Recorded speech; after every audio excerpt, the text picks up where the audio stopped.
You want to create pleasantness in your happiness, in your home, we don't know. 3, 4 people are there, whether they're going to cooperate or not. If you want to create pleasantness in your city, there are too many people, we don't know whether they'll cooperate or not. If you want to create pleasantness in the world, you know.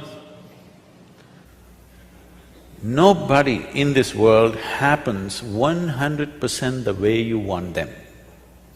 Did your parents happen 100% the way you want them? Did they? The children can say, it's okay.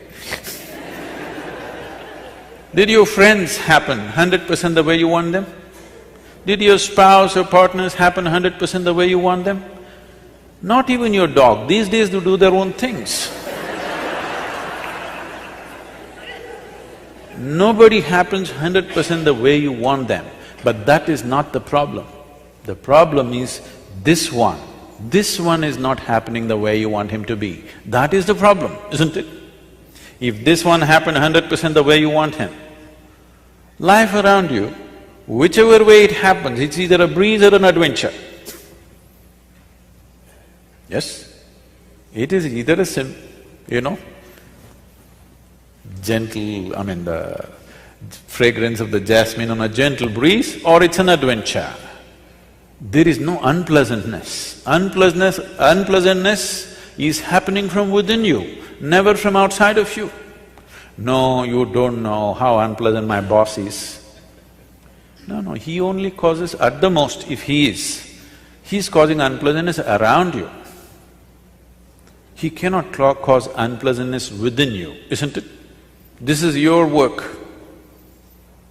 This is completely your work, isn't it?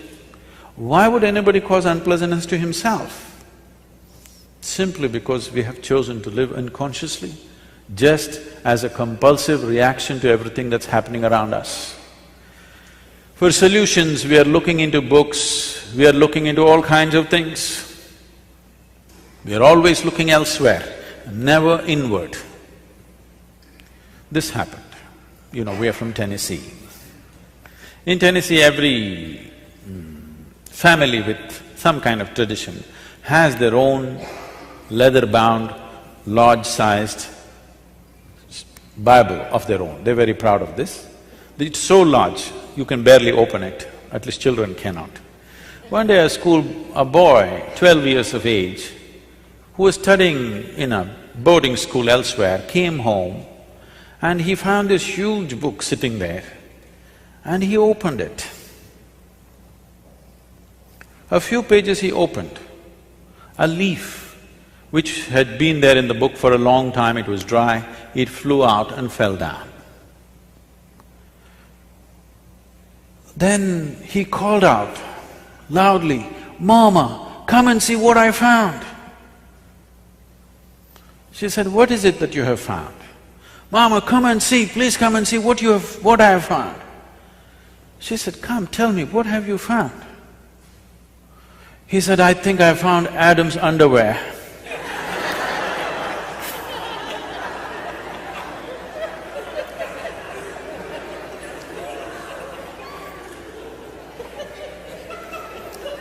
What is written there and how you perceive it is you, even now. Even now, how you experience every situation is you. What is happening around you and how you experience is essentially you. What is written there and what you make out of it is essentially you. Just see, in the name of caste, creed, religion, race, nationalities, how much of a mess we have created on the planet. I'm sure every one of these things initially started with the greatest intention of human well-being, definitely. But just see what a mess we are. Simply because you can find an Adam's underwear in a book, you don't know what you will pick up. So, there is a way where there is no room for misinterpretation. That way is to turn inward, not to seek solutions outward. For outward things, you can seek outward solutions. For inner things, you seek inner solutions. Turning inward, what does it mean? Right now, as I earlier mentioned, the only way you can perceive is through five sense organs: seeing, hearing, smelling, tasting, touching. All these things are essentially outward bound. See, you can see what's around you. You cannot roll your eyeballs inward and scan yourself. You can hear this, but so much activity in this body, you cannot hear that. If an ant crawls upon this hand, you can feel it. So much blood flowing, you cannot feel it. In the very nature of things, sense organs are outward bound, but everything that you experience is happening from within. This is the fundamental human predicament. Only if you turn inward, then you are into what you are referring to as India studies. Otherwise, India is a glorious chaos. Lot of Indians miss it. Too much order in America. Once in a way they have to go out and get lost and have a diarrhea at least. Yes or no? If not enlightenment, at least a diarrhea. You must eat the street food and something must happen. No, it need not be like that. It is just that it's very organic. It is always depending upon touching the inner genius within every human being. It is not depending upon the organization of the outside, which can be very chaotic. For a person who's been born and brought up in Western societies, India could be bewildering and scary. But you will see, Indian people are so much at home with the chaos because it's so organic. Everything is happening because of the human being. If one human being stops being human for a moment, everything collapses. So you can't afford to be mechanical about your life. You have to be conscious, otherwise you cannot manage even simple things in home. Initially, this was created consciously. Over a period of time, other things have happened, unfortunately. Now, this whole process of looking inward, what does it mean? Can I tell you my own story? It's okay with you? You're becoming very serious, it scares me. Shankaran Pillai came to United States. He had an international driving license. So he decided to take his car, his son-in-law's car, out for a spin. He's a good driver. If you have driven in India, you better be a good driver, otherwise you're a dead driver. So, very confidently he was driving. Then his wife called up on the phone and said, "Are you on I-75? He said, "Yeah."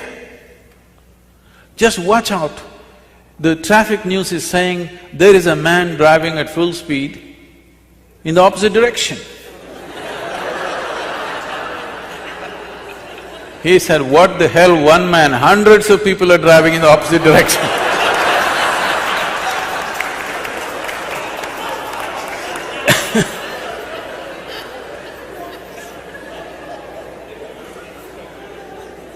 But he's very comfortable. So what does turning inward mean? This happened to me when I was just 3-4 years of age. Suddenly one day I realized, I don't know anything. I don't know anything means I don't know anything at all. If they give me a glass of water, I do not know what is water. When I say I do not know what is water, I know how to use it. I know if I drink it, it'll quench my thirst and so many other ways of using it. But I do not know what is water. Do you know what is water even today? With all this scientific exploration, you must understand, we have not understood a single atom in its entirety. We know how to use them, but we do not know what it is. even today. It is the only thing available in all the three states on the planet. 2/3 of the world, the planet itself is water, 2/3 of your body is water. If you want to look for life, you look for water. A drop of water means you think life is possible. It's the very basis of your existence on this planet. But you do not know what it is. So they give me a glass of water, I keep staring at this for 3-4 hours at a stretch. If I find a leaf, I will stare at it 5-6 hours. I sit up in my bed, staring at the darkness for the whole night. My dear father, being a physician, started thinking I need psychiatric evaluation. This boy is just staring at something or the other, unblinking for hours on end, he's lost it. My problem is, I look at this, I do not know what is this, how to shift my attention to something else, I'm just stuck to it, paying attention to it. In this condition, they sent me to school. I went to school and my mother told me, you must pay attention to the teacher. I went and paid attention. The kind of attention they would have never received in their life. Initially, I understood the words that they were speaking. After some time, I realized they're only making sounds. I am the one who is making up the meanings in my head. Even now, see, I'm only making sounds. Because you presume you know English language, you're making up the meanings. A language is a conspiracy between two people. Yes? Suppose I start talking in a language that you do not understand. It will be just sounds. Even now I'm only making sounds. You're making up the meanings. And there is a code book for this conspiracy called a dictionary. So I realized I'm making up all the meanings in my head, and I stopped making up the meanings. Just the sounds. These teachers come and keep on making sounds. The problem with most people is, the moment they cannot understand, they will not pay any attention. Please especially things that you do not understand, you must pay attention, isn't it? Yes or no? What you do not understand definitely needs your attention. But generally the thing is, the moment you cannot understand, you don't pay attention. Turn on the Chinese channel, just listen carefully, with full attention. You will see things will happen to you. So I just paid attention, not attaching any meanings to the sounds they were making. After some time, it became so amusing, these people going on making noises. A big smile spread on my face. They were not amused at all. I was very consistent with my education. Every monthly test, consistently I got 6 zeros. Because I gave it empty. Because I was made like this, I come home in the evening study hours, or 2 hours in the evening, you must study in the house. If I open the book, I stay like this, without reading a single word for the next 2 hours, I will be just like this. All I need is just a dot on the paper, just a tiny speck on the paper. If I put my attention to it, the damn speck will take me somewhere. I won't read a single word, nor will I look around, nor will I do anything, simply. After 2 hours, I'll be in the same speck, unmoving from that. So my attention is like this, I'm paying attention to the teachers. So, I clearly remember this. When every month they give this report card, I don't know if you still have it. You still have that method of report cards? When the report card comes, some children will be strutting around, they are first, second, whatever. Some will be crying, they're terrified to go home because they got something. In my whole school days, all those 12 years, I never opened my report card. The teachers gave it to me, I took it and gave it to my dad. I thought this is a transaction between the two of them. I never wanted to, peep into that.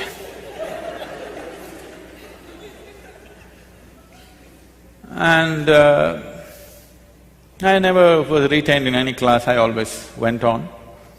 About 4 years ago, this school where I studied over 4 decades ago, they came to invite me for their 125th anniversary of the school. They were inviting all the prominent alumni. They came to invite me. I said, see, please, why me? I was not just a not good student, I was not even a student. Don't take me back to the school. They said, no, no, our school has produced federal ministers, our school has produced film stars, our school has produced cricketing stars. You are the only mystic, you have to come.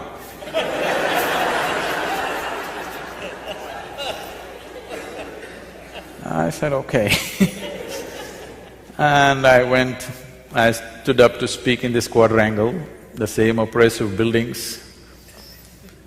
I just looked like this, I suddenly saw this classroom and this whole situation came back to me. I was about 12 years of age. As usual, I am paying absolute attention to the teachers. I know the teachers past, present and future, but I don't hear a word of what they're talking. So that particular afternoon, this teacher is trying to get some response from me. But these are times when for 3, 4, 5 days, I wouldn't utter a single word. Because when you don't know anything, what do you say? What is there to say?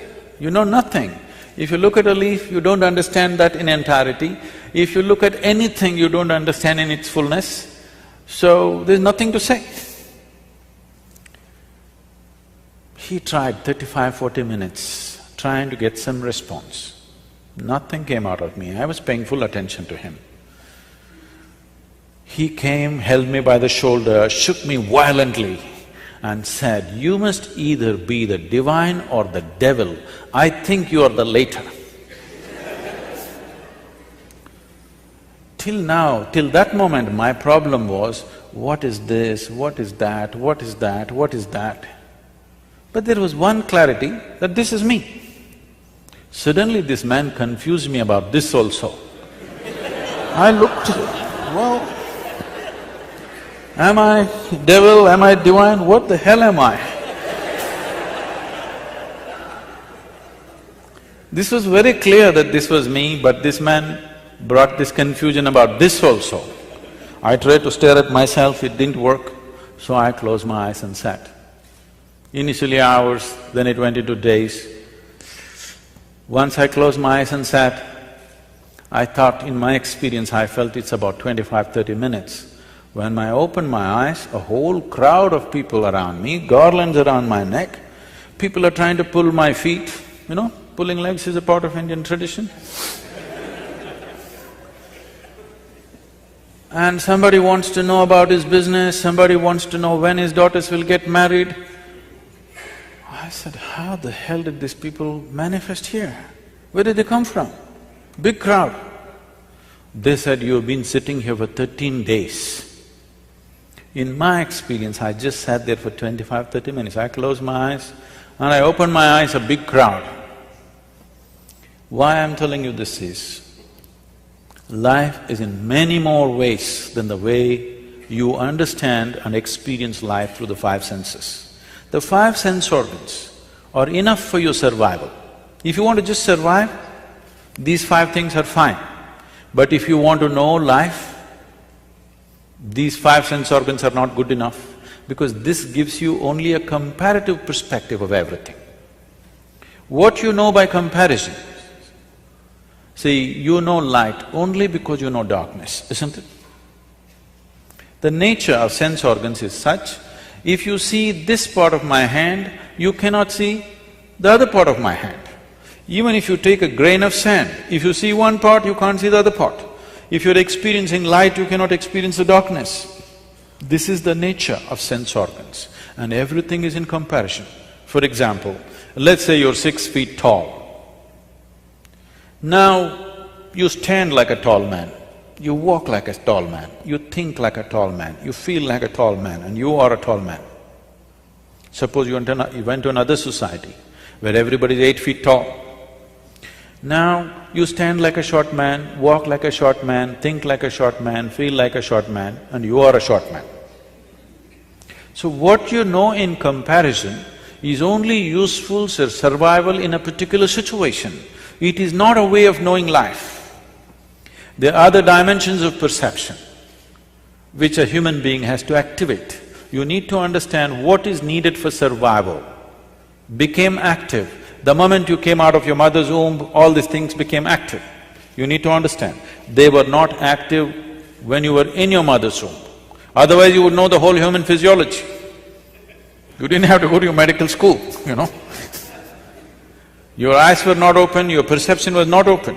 Only after you came out, it opened up, because without it you cannot survive. If survival is all you're seeking, this is fine. But once you come as human, somehow survival is not good enough, isn't it? When survival is in question, it's a big issue. Once it's taken care of, it doesn't mean anything. Isn't it so?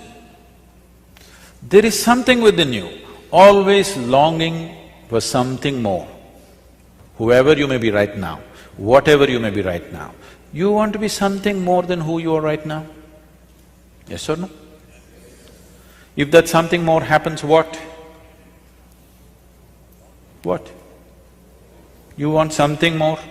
If that something more happens, what? Something more, it looks like you're looking for expansion. Okay, we will make you the king or queen of this planet.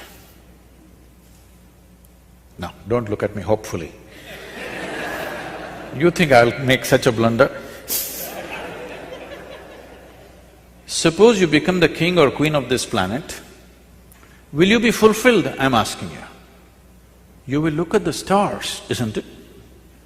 So there is something within you which wants to expand. I'm asking how much expansion would settle you for good? How much expansion would settle you for good? Hello? Unlimited. You're looking for infinite expansion, a fantastic desire, but a hopeless method. Your longing to become boundless is wonderful. See, there is something within you which does not like boundaries. Suppose I imprison you in a 5x5 cubicle right now, you will feel horribly imprisoned. Tomorrow, we will liberate you into a 10x10 cubicle. You will feel wonderful for a day, and again the same thing. Then we will liberate you into a 100x100 cubicle. You will feel wonderful for 3 days, and again the same thing. It doesn't matter where I set the boundary. The moment you can feel the boundary, you want to break it. Yes? There is something within you which does not like boundaries. There is something within you constantly longing to become boundless. You may be trying to settle this either unconsciously or consciously. If you're trying to settle it unconsciously, you think going out shopping will settle it. It does for a moment, again tomorrow the same thing. Or reading a book will settle it, or conquering something will settle it. All these things settles you for some time, and again the same thing. The moment you can feel the boundary, again it's a problem, isn't it? There is something within you longing to become boundless. You need to understand this. Boundaries are essentially the nature of the physical. The physical exists in this universe, the physical exists in creation only because of defined boundaries. I can call this a physical body only because there is a defined boundary. If I take away the boundaries of this body, could you call this physical? If it is all over the place, would it be physical? Only because it stays within a defined boundary, it's physical. So boundary is the nature of physical existence. There is something within you longing to go beyond all boundaries. So if you touch a dimension within you, which is not physical in nature, only then this will settle. Is there such a thing? Well, let's understand this. When you were born, your body was only this much, now it's become this much. How did it happen? What? How did it happen? The food that you've eaten, isn't it? The food that you've eaten. So what you call as my body is a heap of food, actually, or it's a piece of this planet. Physical is something that you gathered over a period of time, yes? Physical is an accumulation. What you accumulate, at the most, you can claim it is mine. It cannot be you, isn't it? It can be yours, it can never ever be you. It can be mine, it can never ever be me, isn't it? What you gather can belong to you, cannot become you. But right now, you are so identified with things that you have gathered, not only in the body, in the mind. Your mind is a heap of impressions that you have gathered. Your mind is a gathering, your body is a gathering. Both are accumulations. Between these two things, where are you? A dimension beyond the physical, which is the basis of all this. If you eat a piece of bread, it transforms it into such a fantastic machine that we call as human mechanism. This human body is the most sophisticated technology on the planet.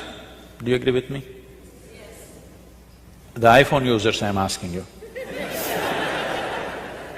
Because I see you so deeply engrossed in it, you seem to think it's more than the eye.